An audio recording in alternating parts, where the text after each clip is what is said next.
إن الله يرفع بهذا الكتاب أقواما ويضع به آخرين أو كما قال صلى الله عليه وسلم. شوق و محبت سرا وجناب رسول الله صلى الله عليه وسلم بان درود شريف ويا اللهم صل على محمد النبي الأمي وعلى آله وبارك وسلم تسليما.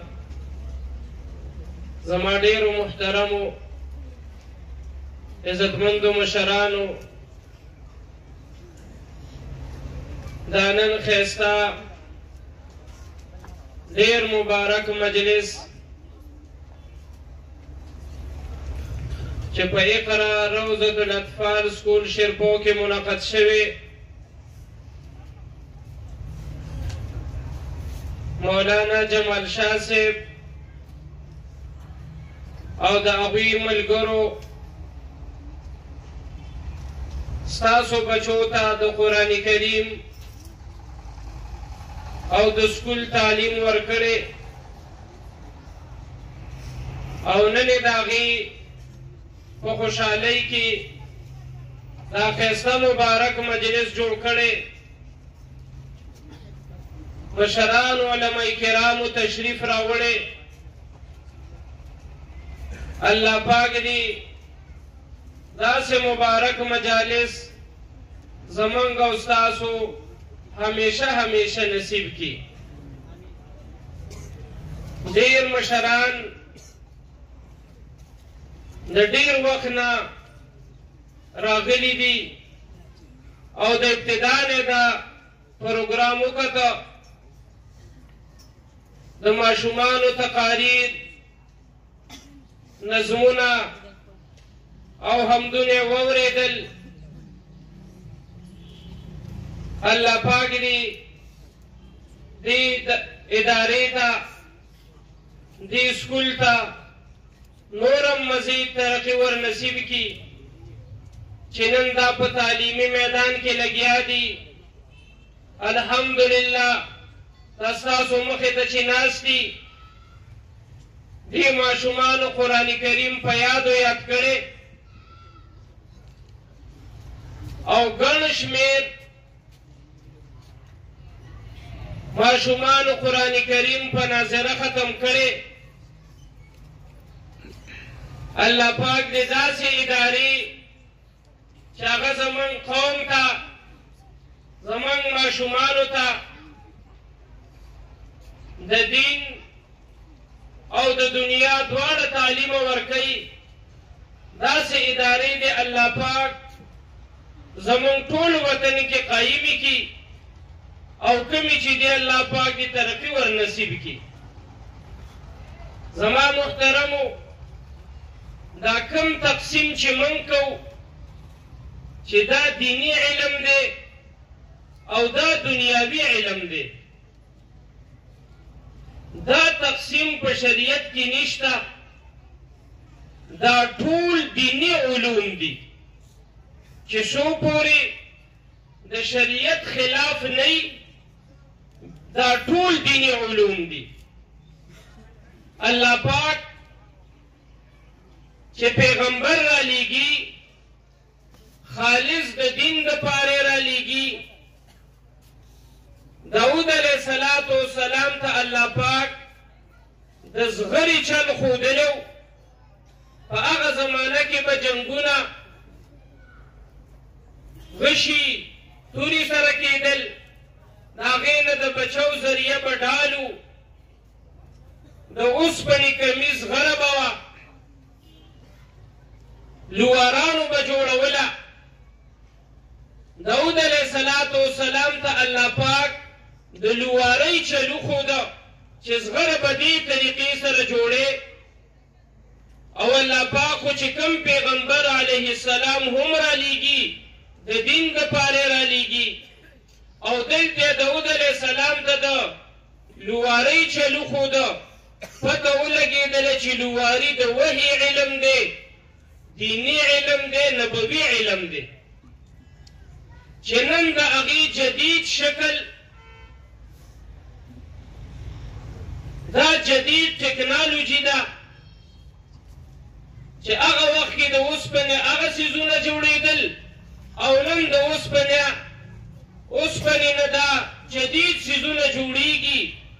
نو کوم خلک چې په دغې کې کوشش کوي دا عین په دین روان دي او دا عبادت دی. نوح علیه السلام چې کله الله پاک راولېږه طوفان را روانو د هغې نه د بچو طریقه کشتۍ وه ترکاڼانې جوړی. الله پاک خپل پیغمبر نوح علیه السلام ته د ترکاڼۍ چلو ښوده چې کشتۍ په دې طریقې سره جوړې او د دې امتحان نه دې افت نه به په دې طریقه باندې بچ کېږي. پته ولګېدله چې ترکاڼي د وحي علم دی، نبوي علم دی، دینی علم دی. ابراهیم علیه السلام بیت الله شریف جوړو، کمرې عمارتونه کورونه ګلکاران جوړی. الله پاک ابراهیم علیه السلام ته د ګلکارۍ چلو ښوده چې په دې طریقه به ګټه کړي. دومره سایز باندې به دا کمره د بیت الله شریف جوړې او دومره به اوچتې نیغ دیوال به جوړې او الله پاک خپل پیغمبر ته خالص د دین علم ورکوي او دلته ورته د ګلکارۍ چلو ښوده. پته ولګېدله دا هم دین دی. لہذا هغه ټول فنون، هغه ټول علوم چې کوم ته موږ په خپل ژوند کې محتاج یو او د هغې نه بغیر یو وطن یو قوم زموږ ژوند نه تېرېږي، دا ټول علوم ضروري دي. د دې زده کول عبادت دی او په دې کې چې سړی څومره ځان ستړی کړي دا دې په دې خبرې چې په عبادت کې مې ځان ستړی کړي. که دغه علوم د جناب رسول الله صلی الله علیه وسلم د راوړي شریعت خلاف استعمالیږي بیا خو خود ګناه ده. یو سړی د دین خلاف کوي، که دغه فن زده دی او که زده نه دی دا ګناه کوي. خو فی نفسه دا ټول علوم دا اسلامي علوم دي، دا زده کول او بل ته ښودل دا عبادت دی. یو خو هغه علم دی چې کوم په جناب رسول الله صلی الله علیه وسلم نازل دی، قرآن او سنت اخو خود د ټولو نه اعلی دی او دغه زمون غرض دی. مونږ دنیا کې الله پاک پیدا کړي دقې لئ او دا څومره علوم چې دي دنیاوي فنون دا ټول دغې له پیدا دي، مونږ ټول دغې له پیدا یو. الحمدلله په دې اداره کې د قرآن کریم تعلیم هم په اعلی طریقې سره ورکولی شي او د سکول تعلیم هم په اعلی طریقې سره ورکولی شي. تاسو وکتل چې د کوم ماشومانو ستاسو مخې ته کوم تقریرونه او نظمونه وویل، څومره اعلی طریقې سره په دې ځای باندې د بیان دپاره د دومره وړوکي ماشوم ودرېدل دا ډېر ګران کار دی. دغې دا دومره حوصله پیدا کول او دا بیا دلته راتلل اظهار ما فی ضمیر کول دا ډېر ګران کار دی. یقینا چې دا مونږ واورېدل ډېر زیات په دې باندې خوشحاله شو او دا مشران چې کوم راغلي په یو تقریر په یو نظم به دوی داد ورکو. الله پاک دې ټولو ته مزید ترقي ور نصیب کړي. محترمو، یو مور او پلار هم دا نه غواړي چې زما بچی دې ضایع شي. په دنیا کې به چېرته یو مور یا یو پلار داسې نه وي چې هغه دا وایي او دا سوچي چې زما دا وړوکی بچی دا دې ضایع شي، دا دې په ورانه لار روان شي، دا دې ګمراه شي، د ده دې نه دنیا زده شو نه دین. یو مور هم دا نه غواړي، یو پلار هم دا نه غواړي. هر یو دا کوشش کوي چې زما بچی کامیاب شي. خو هوښیار مور او پلار د ابتدا نه صحیح سوچ وکړي او په صحیح لین په صحیح لارې روان کړي. او ماشوم چې یو ځل روان شو بیا دا په خپله باندې روان او ترقي کوي. کم مور او پلار، کم والدین چې خپل اولاد له وخت ورکوي، د دې وخت په وخت باندې نگراني کوي، د صحیح مدرس، د صحیح ټیچر، د صحیح ادارې انتخاب وکړي او خپل ماشوم صحیح ماحول ته راولي، هغه ماشوم په خپله الله پاک هغې کې کامیاب کړي. خو چې کوم والدین خپل بچو نه بې پروایي وخت نه ورکوي، په خپله باندې به هغوی په ورانه لار روانېږي. بعض اوقات زمونږ دا سوچي چې زه وله روټۍ جامه وګټم او که زه دوی سره کښېنم. محترمو، یاد ساتئ دغه روټۍ جامه به هم ګټي، دغه هم ضروري ده، او دوی سره به کښېني دا هم ضروري ده. دوی له به وخت ورکوي دا ضروري ده.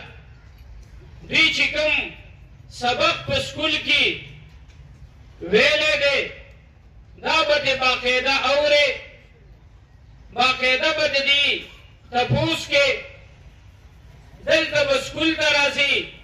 په میاشت کې چې کوم جایزه رپورټ دوی جوړوي باقاعده هغه به دې حاصلې چې دې میاشت کې زما ماشوم څه پراګرس، څه ترقي وکړله او که نه دې کمزورتیا طرف ته روان دی.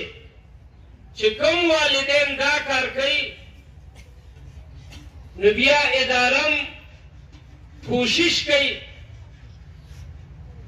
د هغه ماشومانو ښه نګراني کوي، الله پاک ماشوم کامیاب کړي. محترمو، زمونږ دې مدرسه کې، دې سکول کې، دې اداره کې چې کله ماشوم داخلي شي، وړوکی ماشوم چې راشي ابتدایي،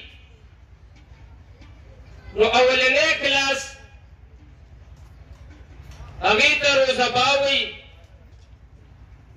دا 6 میاشتې کلاس وي، په دې کې ماشوم ته یو څو دعاګانې وښیي، الف تا یا دا حروف تهجی ورته وښیي، A to Z، ایک نوالا 50 پورې دا بنیادي او څو څیزونه ورته وښیي. بیا د دې نه بعد دویم کلاس چې شروع کېږي هغې ته روزه جیم وایي.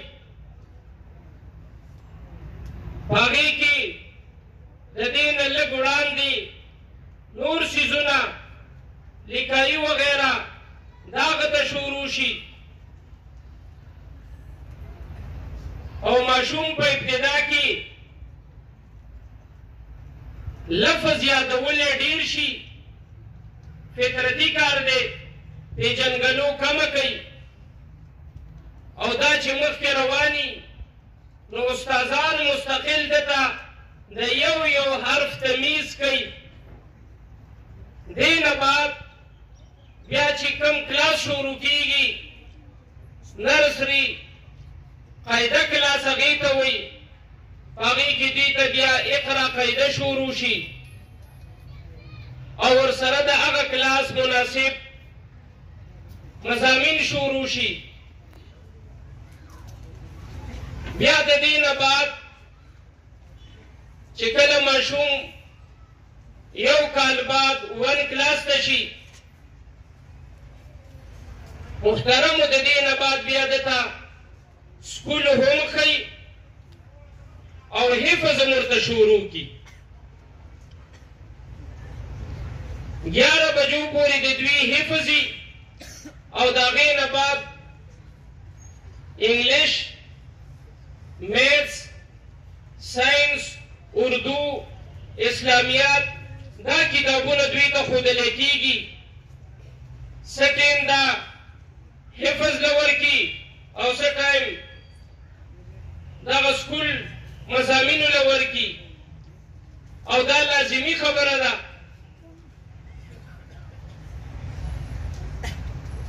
چې وخت نیم شو نیم وخت په حفظ باندې ولګید او نیم په سکول باندې نو ماشوم د دې دوران کې پوره توجه چې څنګه په حفظي دغه شان په سکول مضامینو باندې می بیا په دې کې بعضې ماشومان هغه کمزوري ځکه هر ماشوم حفظ نشي کولی یا بعضې والدین دا وایي چې زما دا ماشوم قرآن کریم په ناظره زده کي او څو منتخب صورتونه یاد کی د دې نه بعد زه په ده باندې صرف سکول ویم نو د اول نه واله تر نهم جماعته پورې موږ سره مستقل د سکول انتظام دی بیا په هغه ماشوم باندې موږ حفظ نه کوو صرف هغه ته سکول ښیو ناظره دعاګانې څو صورتونه دا هغه ته موږ وریاد کو او مستقل د هغه کار د حفظي کوم ماشوم کې چې صلاحیت د حفظ کولو یا د والدینو ډېر زیات شوق چې خامخا د حفظ وکړي نو د اول نه واله عام طور پنځمه پورې یو متوسط ماشوم الله پاک حافظ قرآن جوړوي زمونږ دې ترتیب کې کله یو ماشوم د دې نه مخکې م حفظ وکړي کله لږ وروستو شي خو عام ترتیب دغه دی بیا نیم وخت هغه حفظ کوي او نیم وخت د سکول سبق وایي او چې کوم حفظ نشي کولی کمزوري زمونږ خپل هم دا شوقي او خپل هم دا سوچي چې دغه ماشوم ته مونږ بیا د سکول پوره تعلیم ورکو الحمدلله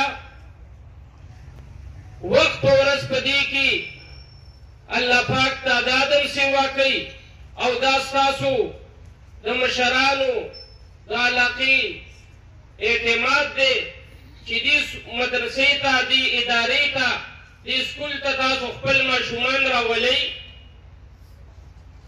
او دا تاسو ولیدل چې ستاسو مخکې دا دوی تقریرونه وکړل او اوس به انشاءالله دستاربندي کېږي چې کوم ماشومانو حفظ کړی دی دوی به راځي او دا علما کرام به د هغوی په سر باندې